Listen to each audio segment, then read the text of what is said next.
¿Qué tal? ¿Cómo están amigos y amigas de esta comunidad? Ahora que regresó Xóchitl Gálvez a la escena pública, me quedé pensando, ¿por qué no hablar de los perdedores del pasado 2 de junio? De los triunfadores ya hemos hablado, e iremos profundizando conforme se vaya acercando, por supuesto, la toma de posesión de Claudia Sheinbaum y cómo se vaya desarrollando el gobierno de Claudia Sheinbaum. Aquí estaremos si ustedes nos lo permiten con su apoyo y su respaldo a este canal. Pero, ¿qué van a hacer los perdedores? ¿No? ¿Cuáles serán sus pasos a seguir? Ya han pasado varios días en donde hemos conocido las posturas más radicales, más dramáticas, más lamentables y patéticas, si ustedes me lo permiten. Carlos Alarraqui, Pedro Ferriz, por ejemplo, y muchos otros, tanto comunicadores como políticos, quienes han decidido tirarse al drama, ¿no? Tirarse al drama y exigir, por supuesto, incluso conteos, anulaciones, impugnaciones, denunciar fraudes electorales, tratar de minar la mayoría por parte de Morena, asegurando que no son mayoría porque no fue el 100% del padrón el que votó y dentro de ese 100% tampoco tuvieron la mayoría y, en fin, ¿no? Verdaderas maromas haciéndole honor a los términos que ellos mismos utilizaron para denostar al movimiento López Obradorista, verdaderas maromas para justificar un fracaso monumental. Pero la victoria tiene muchos padres, muchos padres. El fracaso es huérfano, ¿no? La derrota no tiene madre, no tiene padre, no tiene, bueno, ni perro que, que le ladre. Por eso me quedé pensando, dije, ¿qué va a pasar con los diferentes derrotados de esta elección? El ámbito político, por supuesto, Xochitl Gálvez, Marco Cortés, Alejandro Moreno, el propio Claudio X González. En el ámbito de la comunicación, Broso, Loret de Mola, Héctor Aguilar Camín, Enrique Krause, Leo Zuckerman, Ciro Gómez Leiva, Joaquín López Dóriga, personajes que, Héctor de Mauleón, personajes que sirvieron precisamente para expandir este tema del famoso fenómeno Xochitl y que regularmente jugaron de la mano de ese partido político, de esos partidos políticos, creando o cerrando la pinza de un nado sincronizado. Pero también, por supuesto, está una tercera parte, los ciudadanos. Los ciudadanos que son 16 millones de Xochitl, 6 millones de Álvarez Maínez, 22 millones, quienes a final de cuentas fueron derrotados en esta elección. En el caso político, Xochitl Gálvez con su reaparición deja en claro que va de la mano de Claudio X González, que van a buscar tener el control político de lo que se conoce como la marea rosa. ¿Para qué? Para convertirla oficialmente en un partido. ¿Por qué? Porque contrario a lo que ellos creen, a nadie engañaron más que a sus propios feligreses, aquellos que inocentemente quisieron ser engañados y de verdad pensaron que la Marea Rosa era un movimiento ciudadano como tal, ¿no? Aun y cuando era a todas luces un movimiento político partidista. Ahora, lo único que van a hacer es institucionalizarlo como tal para poder competir en las próximas elecciones, de la mano de personajes que están embarrados en la política y no en la mejor política desde hace mucho tiempo.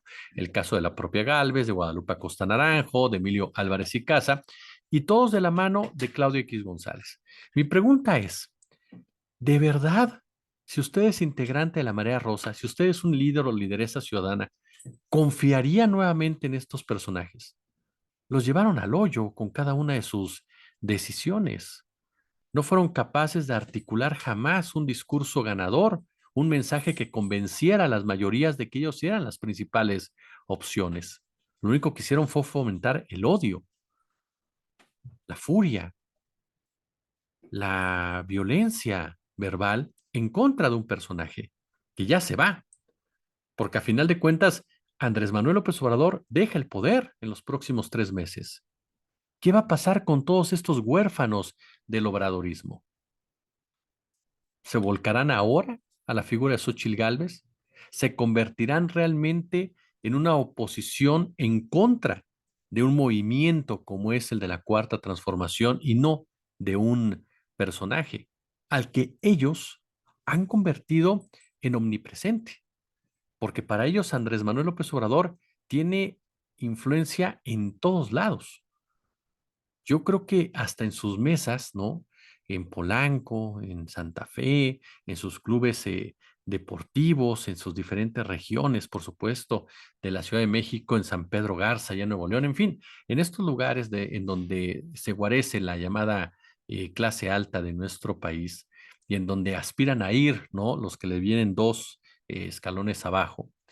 La figura de López Obrador me la imagino rodeada de dardos, muñecos negros, vudú, todo por el estilo. Claro, sé que algunos de ellos son muy religiosos, entonces seguramente le han pedido a San Judas que les haga el milagrito, ¿no? Que ya no se les hizo. Así de sencillo. Porque pues todos sabemos que San Judas es un santo de clases populares. Entonces a lo mejor buscan a San Charmel, ¿no? Algo así es el santo de algunos personajes de este talante. Pero aquí lo que voy es, van a articular ese discurso, ¿qué van a ofrecer como tal, más allá de odio? ¿Qué van a ofrecer en el aspecto financiero? ¿Qué soluciones van a dar para que el país mejore en ese sentido? Para que los millones de pobres sientan que tienen que voltear hacia otro lado. ¿Qué plan de la derecha, emanado a la derecha, con esa visión empresarial que se tiene, puede ir más allá, por supuesto, y modificar el concepto neoliberal que fracasó rotundamente y que los tiene ahora sumidos en el hoyo? La ciudadanía que está involucrada en la marea rosa, con sus honrosas excepciones, es una ciudadanía radical, es una ciudadanía de ultraderecha, es una ciudadanía que solamente acepta la verdad como lo que ellos creen que es la verdad. Para ellos la realidad es lo que ellos viven, lo que ellos creen, lo que ellos sienten, lo que ellos propagan. No tienen la capacidad de ver más allá de este horizonte, ¿no? ¿Cuáles han sido, por ejemplo, cuáles han sido los futuros de esa sociedad radicalizada, ¿no? En muchas ocasiones, de ultraderecha, católica, ¿no? Que mira siempre por las buenas costumbres, que destaca, por supuesto, su apellido por delante. Yo le puedo poner dos ejemplos. El primero de ellos, fundado en 1865, un 24 de diciembre, fundado por veteranos confederados del sur de Estados Unidos, que tras su derrota en la Guerra de Secesión, por la que pretendieron separarse los Estados Unidos de América, bueno, nace el Ku Klux Klan, ¿no? Que fue una organización anticomunista, antifeminista, antisemita, homofóbica, islamofóbica, racista, xenófoba, terrorista, en la que en sus diversas etapas predominaron algunas de estas visiones. Bueno, el KKK, ¿no? O KKK, ¿no? Tuvo una activa participación de la sociedad de acomodada de los Estados Unidos, ¿no? Durante diferentes décadas en temas educativos, morales, pero obviamente sin abandonar lo relacionado con las cuestiones de clase, de etnia, de género, de religión, aunque no, en un momento dado quisieron optar por la forma política y ya no por la forma violenta que los había caracterizado y que los había colocado en ese papel criminal. Estaban en todo el país, en todos los Estados Unidos, particularmente en estados como Arkansas, Indiana, Ohio, si no me falla la memoria, Pensilvania. A lo mejor ustedes me dirán, Jesús, estás exagerando. No, porque la elección del pasado 2024, el pasado 2 de junio, perdóname, fue una elección de definición del país, gracias a la puesta en marcha del Plan C. Entonces, al igual que la guerra de secesión de Estados Unidos, se definió un punto esencial con el tema de la esclavitud en esa época y con el tema, por supuesto, en nuestro país, del combate a las élites como tal. Entonces, sí estamos hablando de momentos históricos que marcan un antes y un después en la reestructura, en el rostro, en el destino de una nación. El segundo ejemplo es la derecha latinoamericana, ¿no? Esa derecha latinoamericana que ha tenido dos picos en las últimas décadas, ¿no? El primero implementado, por supuesto, por las dictaduras militares en algunos de los países más importantes del continente, y cuando se enfrentó abiertamente a la democracia, pues obviamente reprimió como tal, ¿no? Actuó de manera violenta, con la exclusión social, fueron el laboratorio del neoliberalismo, pero fue derrotada con el agotamiento de estos regímenes, seguidos por procesos de transición democrática. La imagen de la derecha se identificaba con la dictadura y con la ruptura de la democracia, como sucede ahora. ¿Quiénes son los que han estado manejando siempre el tema del golpe de Estado? Los mismos que dicen amar a la democracia. ¿Quiénes son los que dicen el INE vale madres, ¿no? ¿Por qué? Porque no nos dio la razón. Pues los mismos que supuestamente salieron a marchar para defender al INE.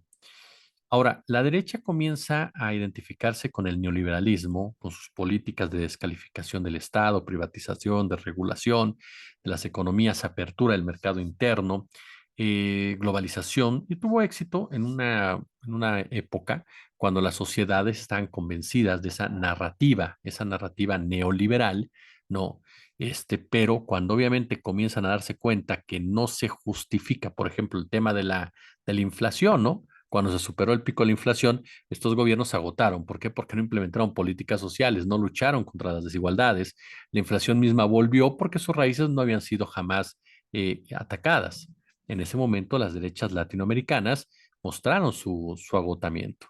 Algo similar es lo que está pasando, por supuesto, en nuestro país, con esta marea rosa, con esta visión ciudadana, ¿no? En donde, como bien dice Temoris Greco, siempre han sido políticos de carrera, pero movilizaron gente diciéndose ciudadanos, ¿no?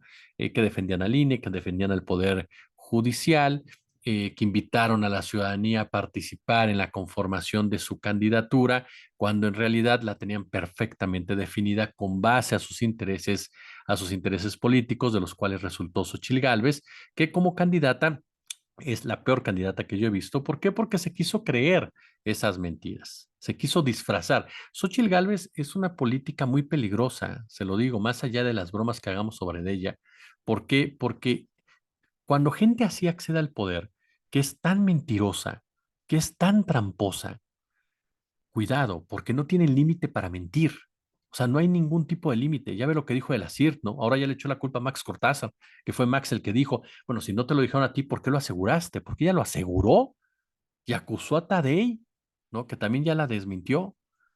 Entonces, no es una persona inocente que cree en mi equipo ciegamente.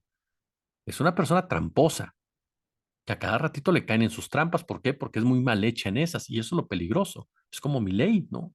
Un tipo que ahora los de la derecha mexicana lo destacan como un gran hombre, pero que es un tipo cínico, desvergonzado, tramposo, que no tiene la mínima limpieza para hacer ese tipo de actos, ¿no? Ellos consideran, ¿no?, que pueden llevar ese millón de personas que marchó hace unos días a la institucionalidad y fungir como partidos políticos.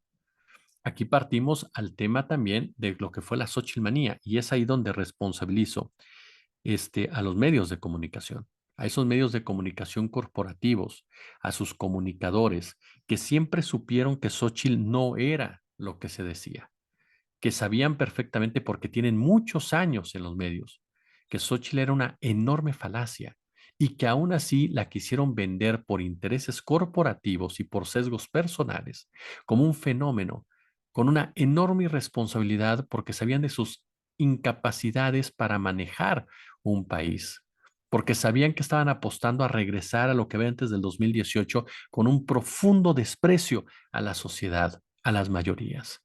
Loret de Mola, Broso, particularmente en el caso de Latin Oz, que continúan hablando de una dictadura, de un autoritarismo, de regímenes totalitarios, con el afán de espantar a la gente, con el afán de golpear a un político al que no pueden ver ni en pintura por diferentes razones. Y porque a final de cuentas la mentira les genera likes, les genera views, les genera dinero, en pocas palabras, porque representan los intereses de empresarios y de políticos que se han visto afectados de una u otra manera en su negocio por la administración de Andrés Manuel López Obrador en el ámbito farmacéutico. Entonces, ¿cuál es su compromiso con la sociedad? No hay ninguno. Prefieren engañarla como tal. Yo recuerdo la entrevista que le hicieron a Xochitl en donde aseguraba que era lo mejor. Hagamos un comparativo. ¿Por qué era lo mejor Xochitl Gálvez? ¿Qué ofrecía Xochitl Gálvez para ser considerada como una buena candidata más allá de restablecer ese régimen económico que afectó a las mayorías? Lo mismo pasa con López Dóriga, capaz de mentir un día y resarcirse y desmentirse al otro, capaz de confrontar al presidente y después hacerse pequeño cuando se lo demuestran. El caso concreto de Guerrero inventó de muchas mentiras, pero en el caso de Guerrero inventó todo para hacer creer que el gobierno no estaba haciendo su trabajo en Guerrero, que no estaba cumpliendo con lo que pasaba en Guerrero. Y después, cuando la secretaria del Bienestar fue a hablar con él y demostró lo que estaba haciendo, que ella estaba haciendo en Guerrero, dijo, ni siquiera estaba enterado. ¿Cómo te atreves entonces a dar una opinión sin tener todos los pelos de la burra? Y no lo hizo por irresponsable o por indisciplinado porque no lo supiera, porque el señor tiene años en esto. Lo hizo porque lo que se trataba era de golpear, era de afectar. Lo mismo pasa con Ciro Gómez Leiva, quien se disfraza de una labor periodística en cada una de sus críticas, pero que cuando se trata de cuestionar a la oposición, cuando se trata de cuestionar los intereses del mismo, prefiere guardar silencio, retraerse como tal y jugar el papel de víctima, de perseguido político de este gobierno, como alguien a quien han tratado de censurar en sus diferentes ocasiones. ¿Qué me dice Azucena Oresti, que acaba de compartir un video falso con tal de generar una situación de alarma en Michoacán, que ya de por sí en momentos muy complicados le importó a Azucena el miedo que puede generar en una población, en los parientes y familiares? No, para nada, en ningún aspecto, en ningún sentido. Y esa fue la manera de actuar de estos medios de comunicación y de estos conductores que decidieron apostar a una candidata y a un proyecto de país, entre comillas, proyecto, que estaba completamente hueco. Y podríamos seguir con cada uno de ellos. El caso de Atypical no tiene filtro, no tienen madre, en pocas palabras, en Atypical, ¿no? Literal, justificando cualquier tipo de acto racista que venga de por medio. Y nos topamos con muchos casos, pero para ellos es más fácil decirle a aquel o aquella que no piensa así. Eres un chayotero, eres un vendido, eres un maromero, eres un periodista de la 4T, eres un periodista militante, cuando en realidad de lo que se trata también es de que haya contrapesos en los medios de comunicación y que derrotemos a ese engaño mediático que duró mucho tiempo y que derrotaron a la sociedad a través del mismo. Porque como dice el maestro Buenabad, por el engaño mediático nos han derrotado más que por la fuerza. Y eso fue lo que la mañanera transformó y la aparición de nuevas voces transformaron y fue fundamental para lo que pasó el pasado 2 de junio en todos los sentidos. El regreso de Ricardo Anaya te pinta de cuerpo entero lo que son políticos que prefieren ignorar su propia historia y sonreír con cinismo ante la realidad. Y concluyo con los académicos, Héctor Aguilar Camín y el señor Enrique Krause, dos personajes que fueron los ideólogos de este movimiento de la Xochitl manía. Dos personas, Leo Zuckerman, perdóneme que me brinque, Leo Zuckerman, por ejemplo, ¿no? Hablando de las virtudes de Xochitl como candidata, de su grandeza, de que la dejaban sola, de que ella iba a ser, cuando él sabía que Xochitl no tenía control de la campaña, cuando él sabía que Xochitl era un huevo vacío, en pocas palabras, y aún así nos quería convencer, aún sabiendas de que no lo era. ¿Por qué? De verdad, tanto miedo les generaba Andrés Manuel López Obrador, tanto coraje, tanto odio, tanta frustración, tanta incomodidad porque cortó el tema del financiamiento a medios. Ahí te das cuenta lo mezquino que puede ser un ser humano cuando crece con esos conceptos, se desarrolla y se consolida con esos conceptos neoliberales en donde lo que importa es la individualidad y no la colectividad. Y concluyo con Aguilar Camín y Enrique Krause, dos ideólogos que tuvieron la desfachatez y siguen teniendo la desfachatez de hablar de democracia, de hablar de instituciones, de hablar, junto con Jorgito Castañeda, de legalidad, cuando durante décadas fomentaron, normalizaron actos atroces de las autoridades, actos violentos, represores, fraudulentos, que para ellos eran correctos porque provenían de la derecha. Ahora se quejan constantemente de ese pueblo ignorante que le dio la mayoría a Morena de una forma irresponsable. Para hacer honor a la verdad, el último video que ha trascendido de la hora de opinar, en donde Aguilar Camín está desesperado, delirante, exigiendo, por supuesto, que Morena no rebase en la sobrerepresentación, que se aplique la ley cuando la ley es muy clara, ajá, pero que se respete el espíritu de la ley. Y entonces dice, no, es que en las democracias eso no pasa y le contesta Leo Zuckerman, bueno, si fuera una democracia como la que priva en Gran Bretaña, en Inglaterra, Morena tendría el 85% de los lugares. Ojo con ese detalle, de la sobrerepresentación, porque a final de cuentas, lo mejor, insisto, y lo va a escuchar usted en una entrevista que le vamos a hacer al doctor Alex Rodríguez, que nos lo va a explicar muy, pero muy bien, era la propuesta del presidente López Obrador de la reforma electoral. Y sin embargo, estas personas jamás lograron entenderlo. ¿Por qué razón?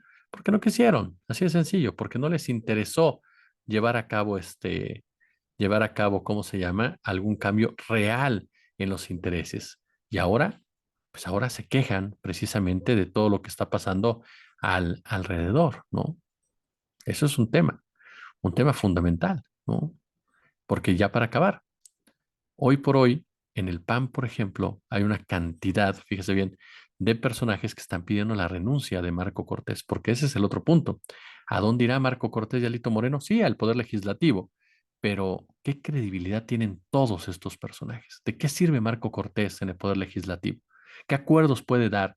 ¿Qué acuerdos puede dar Alejandro Moreno? ¿Qué información trascendental pueden dar los corifeos que se las creas? ¿Qué puede decirte alguien como Xóchitl Gálvez encabezando la Marea Rosa que realmente pueda pesar en una discusión ideológica? Porque ya para que Francisco Barrio, Fernando Canales, Héctor López Santillán, Marco Adame, Ignacio Loyola, Ernesto Rufo, Juan Carlos Romero, Marcelo de los Santos, Patricio Patrón, Carlos Medina, Alberto Cárdenas, José Guadalupe Osuna, que son unas fichitas, la mayoría te pida que te vayas, pues te confirma la podredumbre de Marco el Gritón Cortés, los perdedores del 2 de junio. Ojalá y ustedes, la ciudadanía, los mande al basurero de la historia porque ya no aportan absolutamente nada o que se reinventen desde un punto de vista de la honestidad. ¿Qué tan posible es eso?